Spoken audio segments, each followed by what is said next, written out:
एक बहुत ही सुंदर गांव था।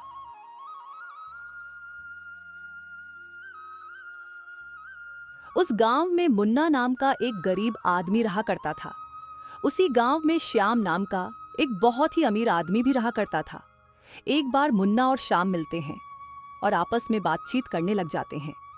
अरे मुन्ना, तुम कब तक इस गरीबी में जियोगे? तुमको पता है ईमानदारी से आजकल कुछ नहीं होता। हमें बेईमानी से अपना काम करना चाहिए, तभी हम आगे बढ़ पाएंगे।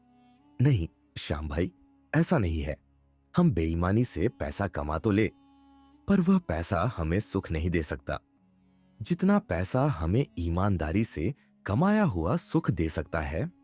अरे मुन्ना भाई, आजकल ईमानदारी से कुछ नहीं है। हमें बेईमानी से ही पैसा कमाना पड़ता है। अगर हम बेईमानी से पैसा ना कमाए तो हमारी हालत गरीबों जैसी हो जाएगी।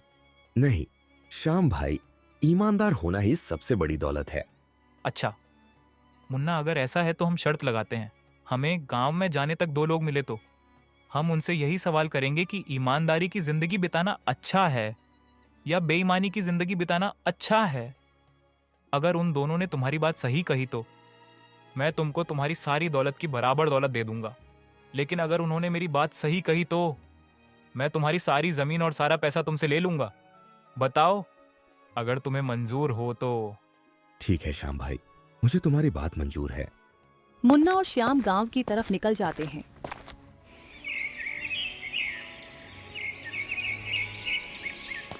कुछ देर बाद उन्हें एक किसान मिलता है। वो उस किसान के पास रुकते हैं। अरे भाई, जरा 2 मिनट हमारी बात सुनते जाओ। हम तुमसे कुछ सवाल पूछना चाहते हैं। हाँ भाई, पूछो पूछो, क्या पूछना चाहते हो? भाई, आपके हिसाब से ईमानदार होना अच्छा है या बेईमान होना अच्छा है? अरे भाई, आज के ज़माने में कौन ईमानदार रखा है? जो ईमानदार होता है उसे ज़माना सही से जीने नहीं देता। इस समय तो आदमी बेईमानी से ही जी सकता है। मुन्ना उस आदमी की बात सुनकर दुखी होता है। ठीक है भाई, आप जा सकते हो। वे किसान वहां से चला जाता है।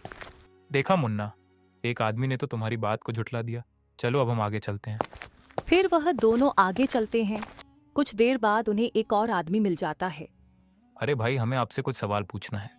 हाँ हाँ भाई, पूछो पूछो, तुम्हें क्या पूछना है? भाई, आपके हिसाब से ईमानदार होना अच्छा है या बेईमान होना अच्छा है? अरे भाई, कैसी मजाक कर रहे हो? इस जमाने में अगर कोई ईमानदार होता है तो लोग उसे पागल समझते हैं। मैं तो यही मानता हूँ, आज के ज़माने में जो बेईमानी से काम करेगा वही अच्छा होगा। इतना कहकर वह आदमी भी वहां से चला जाता है। मुन्ना उनकी बात सुनकर बहुत दुखी हो जाता है। देखा मुन्ना, तुम्हारी बात को किसी ने सही नहीं कहा। क्योंकि इस जमाने में ईमानदारी से कुछ नहीं हो सकता। हमें बेईमानी के रास्ते पर आना ही होगा। चलो चलो, अब तुम मुझे अपना घर और अपना सारा धन दो। मुन्ना और श्याम घर की तरफ आते हैं। मुन्ना अपना सारा धन श्याम को दे देता है। अभी मुझे इस घर की कोई ज़रूरत नहीं है। तब तक तुम्हारे पास कोई घर नहीं, तब तक तुम इसमें रह सकते हो। लेकिन 1-2 दिन बाद मैं तुम्हें इस घर से निकाल दूंगा, नहीं तो इस घर की बराबर मुझे पैसा लाकर दे देना।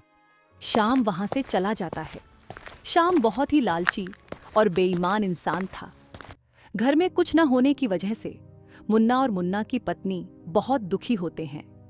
पति जी, आज हमारे पास कुछ खाने को भी नहीं है और अब तो हमारा सारा धन श्याम ले गया है। अब हम क्या करेंगे?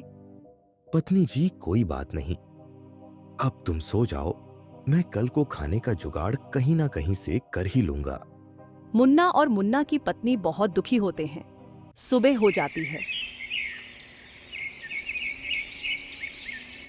मुन्ना गांव की तरफ काम की तलाश में निकल जाता है। मुन्ना को घूमते घूमते बहुत समय बीत जाता है।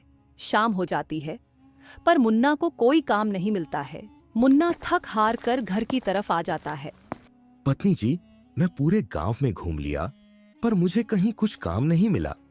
अब मैं श्याम भाई के पास जाता हूँ और उससे कुछ खाने का जुगाड़ करके लाता हूँ। पति जी, पर श्याम तो बहुत ही लालची और बेईमान इंसान है। वह हमें खाने का अनाज कैसे देगा? कोई बात नहीं